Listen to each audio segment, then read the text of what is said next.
हमारे कुछ ग्रुप ऐसे हैं, कुछ मिल ऐसी हैं जिसमें भुगतान कम हुआ है। टोटल भुगतान अब तक हमारा 86% हो गया है। कि आपने 14 दिन का वादा करा था, 14 दिन में पेमेंट क्यों नहीं दी?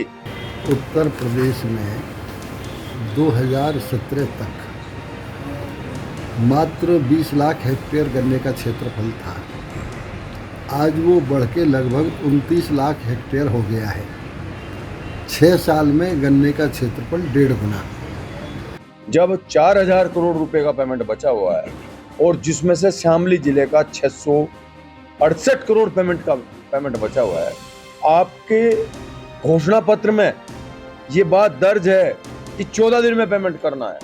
1995 से लेके 2016 तक जितना पेमेंट किसान को गन्ने का हुआ, 22 साल की बात कर रहा हूँ, उससे हमने 3,000 करोड़ ज़्यादा पेमेंट 6 साल में कर दिया है। ऐसी बात है, किसान भीख तो नहीं मांग रहा। जब उसने गन्ना मिलों पर ज्यादा डाला है तो पेमेंट क्यों नहीं देंगे? नमस्कार, स्वागत है आपका न्यूज 80 पर। मैं हूं आपके साथ राहुल राणा।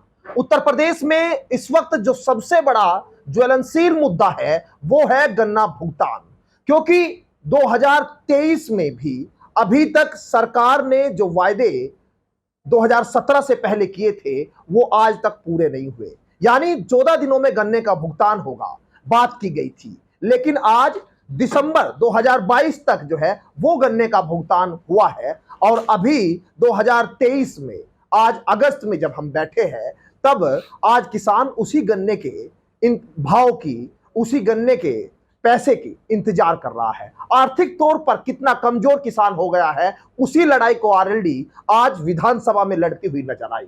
आज बात करने के लिए मेरे साथ आरएलडी से, शामली से परसन चौधरी है। लखनऊ में इस वक्त वो मौजूद है, विधानसभा सत्र में उन्होंने हिस्सा लिया और आज लक्ष्मी नारायण जो मंत्री है गन्ना विभाग के, उनसे मुलाकात की। आज क्या बातचीत हुई, और आज एक बात जब मंत्री जी से हो रही थी तो वो कह रहे थे कि इस बार जो है हमारी सरकार ने वो पिछली सरकारों के मुकाबले कई गुना ज्यादा भुगतान किया, लेकिन आज आप लोग कहते हैं कि जो भुगतान है वो किसान परेशान है। तो ये जो आंकड़ा है ये क्या पूरा मामला है? सरकार कहती है हमने ज्यादा किया, आप लोग कहते हैं कि गन्ना भुगतान सरकार नहीं कर रही। राहुल भाई, मैं गन्ने के ऊपर आपको 2-3 बात बता देता हूँ। हमारा क्षेत्र जिसमें पश्चिम उत्तर प्रदेश है और शामली, मुजफ्फरनगर और मेरठ और बागपत है, ये गन्ने की बेल्ट है। यहाँ गन्ने के सहारे ही बहुत से लोगों का जीवन यापन होता है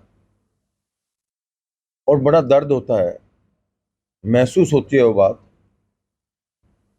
जब गन्ने का न तो भाव बढ़ता और न गन्ने का पेमेंट होता।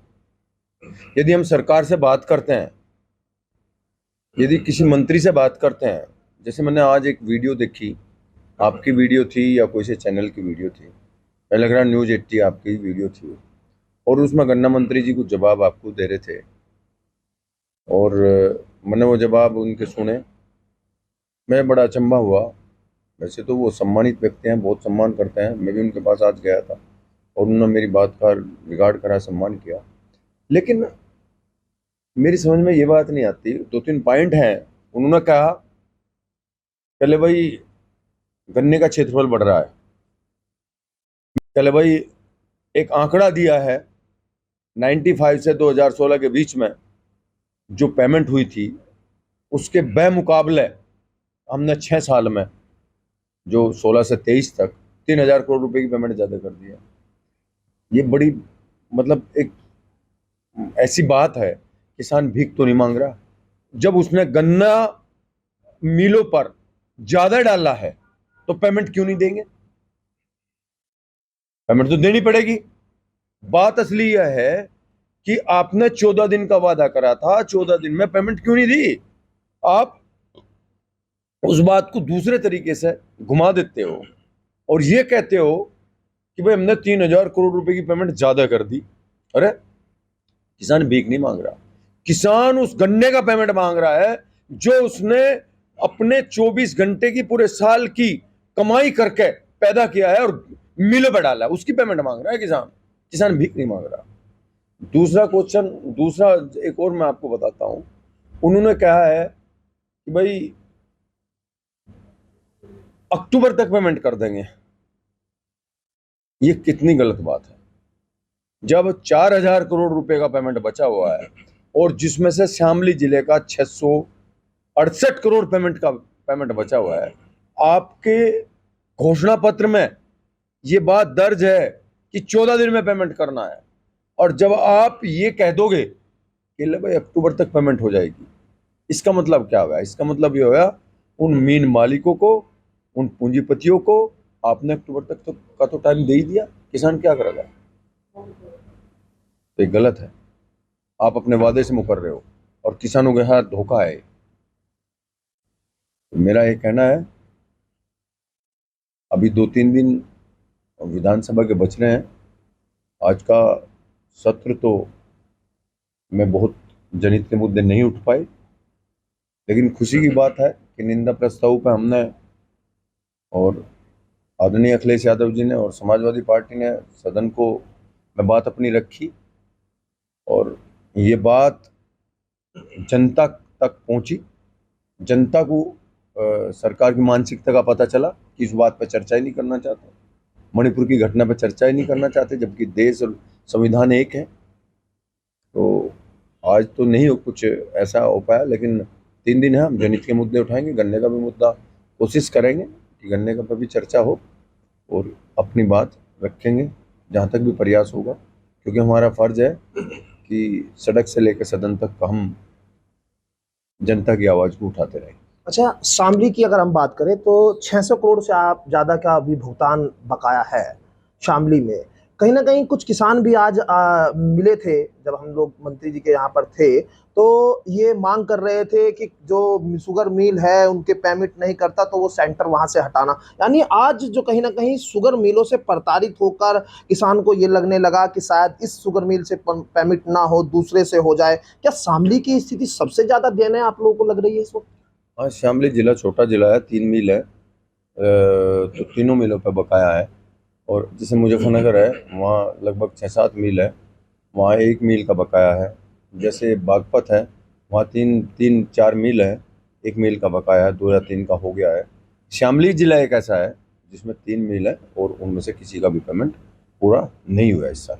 अच्छा, एक सवाल और मेरे मन में आ रहा है। किसान को बीच जब हम जाते हैं तो पूछते हैं किसान की सरकार ने वादा जब किया था कि जो किसानों की बिजली है, ट्यूबवेल पर बिजली मिलने वाली है, वो मुफ्त की बात हुई थी। लेकिन आज क्या आप लोग इस मुद्दे को विधानसभा में लेकर जाएंगे, पूछेंगे कि कितने किसानों की बिजली जो है क्या वो मुफ्त करने का उनके पास प्लान है? क्योंकि बिजली मीटर को लेकर भी किसानों के बीच विवाद हो गया, अब वो मीटर नहीं लग पाए। क्या इस बात को लेकर कोई ऐसी किसानों को आप जानकारी दे सकते हैं कि उनके लिए क्या बिजली मुफ्त मिलेगी या सरकार नहीं देना चाहती, या इसमें भी कुछ झोल है? जब पिछला सत्र हुआ था तो भारतीय जनता पार्टी की सरकार ने, आदरणीय मुख्यमंत्री जी ने वहाँ बजट इसके नाम का तय किया था। तो हमें लगने लगा था कि भाई ये 100% जो इन्होंने वादा किया है उस वादे को पूरा करेंगे और किसानों को बिल माफ़ कर देंगे। लेकिन इस सरकार का चरित्र यहीं से देखने को मिलता है। आज 4 महीने हो गए और इन्होंने 500 करोड़ रुपए का या 5,000, मेरे पूरा ध्यान नहीं, कुछ करोड़ रुपए का बजट भी निर्धारित कर दिया था किसानों के लिए कि भाई फ्री बिजली देंगे। और इन्होंने ये कहा था, वहाँ सदन में घोषणा करी थी कि हमारे जो घोषणा पत्र था चुनाव का, उसमें ये वादा था, हम उसे पूरा कर रहे हैं, उसके लिए पैसे दे रहे हैं। अब 4 महीने हो लिए तो दिया नहीं। पता नहीं इनका चरित्र ऐसा है इस सरकार का, या ये किसानों को कुछ करना नहीं चाहते। एक बार बड़ी हंसी सी आवे, एक नियम बना रखा है, एक अध्यादेश लेकर आए हैं सरकार ने कि भाई 24-48 घंटे के अंदर ट्रांसफार्मर किसान का चेंज हो जाएगा। ये बहुत अच्छा नियम, बहुत अच्छी बात है, क्योंकि किसान जब अपने खेत में पैदावारी करता है, जब बिजली पे वो आश्रित हो जाता है और जब वहाँ बिजली चली जाती है, ट्रांसफार्मर वगैरह उसका फूक जाता है, तो फसल खराब हो सकती है। वो 48 घंटे का टाइम दिया, बहुत अच्छी बात है। लेकिन अब क्या कर रहे हैं अधिकारी लोग, ट्रांसफार्मर यदि किसान का फूकता है तो उसे रोक दिया जाता है कि पहले मीटर लगाओ, नहीं तो हम ट्रांसफार्मर नहीं देंगे। जो असंवैधानिक है उसमें कोई तर्क नहीं है। जब 24 घंटे की बात है तो 24 घंटे में उनका ट्रांसफार्मर चेंज होना चाहिए। रही बात मीटर लगाने की, यदि सरकार की कोई योजना है, सरकार को किसानों के गले में फंदा डालना है तो डाल लो। वो उस बात को क्यों कहते हो भाई आप मीटर लगाओ, ट्रांसफार्मर जब देंगे जब मीटर लगाओ। आपको मान लिया मीटर लगाने हैं किसानों के, आप किसान गलत कर रहा है, आपको किसानों से कोई किसान उस बात का ऐतराज करता है, आपको किसानों से कोई प्यार नहीं है, लगाव नहीं है, तो ठीक है, आपकी दादागिरी है, आप पे फोर्स है, लगाओ, उस तरीके से आप लगा सकते हो। लेकिन कल किसान का मन तो है नहीं, क्योंकि एक तरफ तो आप कह रहे हो बिजली फ्री दो, एक तरफ कहते हो मीटर लगाओ। जब बिजली फ्री होगी फिर मीटर का क्या करना है, क्यों खर्च कर रहे हो, क्यों बेइंतहा खामखा सरकार में बोझ पड़ेगा। लेकिन सरकार की मानसिकता किसी को नहीं पता क्या करेगी। तो यानी सब ये मुद्दे आप लोग अब विधानसभा में मुझे लग रहा है उठाने जा रहे हैं कई दिन, जब तक एक सप्ताह बिल्कुल बिल्कुल उठाएंगे।